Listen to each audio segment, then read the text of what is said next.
बिस्मिल्लाहिर्रहमानिर्रहीम अस्सलामुअलैकुम। उम्मीद करनी सारे मेरे भैन भाई ठीक हो सो। अज मैं अपने भैन भाइयों वास्ते बड़ी यूनीक रेसिपी लैके आई हाँ। ये वाली रेसिपी बनाना बहुत आसान ते इतनी ज़बरदस्त रेसिपी है कि इंशाअल्लाह सारे मेरे भैन भाइयों पसंद आमसी। ये वाली रेसिपी बनाने वास्ते मैं आधा किलो आलू लै लिया, उन्होंने मैं उबाल लिया है। तो हुण मैं उन्होंने चंगी तरह मैश कर लई सा। रहमान रहीम। तो मैं अपने भैन भाइयों नाल छोटी जी रिक्वेस्ट करनी है कि मेरी वीडियो ਨੂੰ लाइक जरूर कर दिता करो। तो वीडियो ਨੂੰ पूरा विख्या है, पूरा वेखण नाल ही पता चलता है कि इस बाजी ने किवें बनाई है तो किहड़े तरीके नाल तैयार की है पे। इतनी ज़बरदस्त रेसिपी है पे, एक बार घर जरूर ट्राई करिया है। अल्हम्दुलिल्लाह माशाअल्लाह। आलूआं नूं मैं इत्थे चंगी तरह मैश कर लिया है। तो हुण मैं इहदे विच हसबे ज़रूरत नमक शामिल कर लई सन, नाल दे नाल थोड़ी जी काली मिर्च पाउडर भी शामिल कर लई। 2 ਤੋਂ 3 चम्मच भर के कॉर्नफ्लोर शामिल कर लई सा। तो हुण मैं चंगी तरह मिक्स कर लई सा। अगर तुहानूं मेरी ये रेसिपी पसंद आती पई है तो मेरी इस वीडियो को लाइक शेयर सबसक्राइब करना ना भुलिया है। बैल आइकन भी दबा दिता करो ताकि आने वाली हर रेसिपी मेरी तुहाडे तक जल्दी पहुँच जाए। अल्हम्दुलिल्लाह माशाअल्लाह इत्थे ज़बरदस्त मिसाला तैयार है पिया।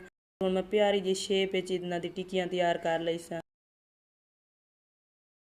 मेरे भैन भाइयों ने मैनू ये दसना है कि मेरी वीडियो कित्थों कित्थों ते किहड़े शहर विच वेंदे पए हो। बस सानू पता लग वेंदा है कि साडी वीडियो कित्थे कित्थे ते किहड़े शहर विच घुमदियां वदियां। सानू खुशी महसूस होंदी है कि साडी वीडियो बहुत दूर दूर तक घुमदियां वदियां पईयां। मैं अपने भैन भाइयों का बहुत ज़्यादा शुक्र अदा करनी हाँ जिन्हें मेरे भैन भाइयों ने मेरे चैनल को सबसक्राइब किया है। जिन्हें नहीं किया वह भी कर लवें ताकि उन्होंने तक भी आसान तो आसान रेसिपियाँ पहुँचदियाँ रहें। अल्हम्दुलिल्लाह माशाअल्लाह इतने ज़बरदस्त आलू स्नैक्स तैयार हैं। तो हुण फ्राई पैन में मैं 1 गिलास पानी का शामिल कर लई। पानी इतने चंगी तरह गर्म हो सी तो ये मैं आलू स्नैक्स शामिल कर लई सा। बिस्मिल्लाहिर्रहमानिर्रहीम। एक एक करके सारे मैं पानी शामिल कर लई सा। इन्हों मैं इतनी देर पकाई सा जितनी देर के थोड़े जे फूल ना जावन, मोटे मोटे हो सन, उस टाइम मैं इन्होंने बाहर काढ़ लई सा। टोटल इन्होंने मैं 3 ਤੋਂ 4 मिनट पानी दे विच पका लई सा। इन्होंने ज़्यादा नहीं पका लेना है फिर पानी घुल मिल ना जावन, सिर्फ 3 ਤੋਂ 4 मिनट इन्होंने पकाना टोटल। अल्हम्दुलिल्लाह माशाअल्लाह 3 ਤੋਂ 4 मिनट में पका लें तो हुण मैं इन्होंने बाहर काढ़ लई सा। बिस्मिल्लाहिर्रहमानिर्रहीम।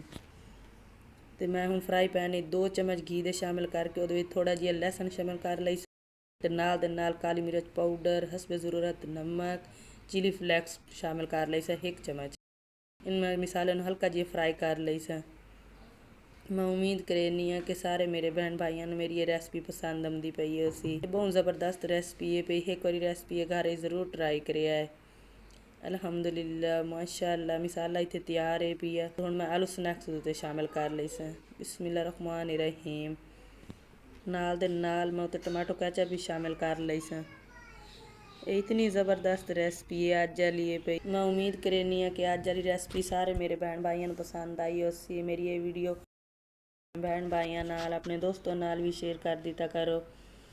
अल्लाह पाक तुहानू अपने हिफ्ज़ो ईमान विच रखे। अगली वीडियो च मुलाकात हो सी। अल्लाह हाफिज़।